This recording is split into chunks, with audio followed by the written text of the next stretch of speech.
各位嘉賓嚇，咁多謝 Capital 頒發呢個5.5G 個創新獎啦嚇。咁其實咧呢個獎咧對於我哋嚟講咧係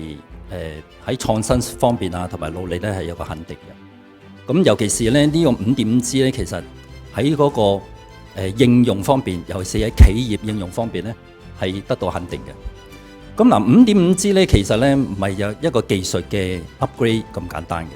其實咧，我哋最緊要咧，就係得到咧企業嘅需求，而點樣去基於佢哋嘅需求咧，而應用個 5G 喺個應用方案度嚟解決到佢嘅痛點啦，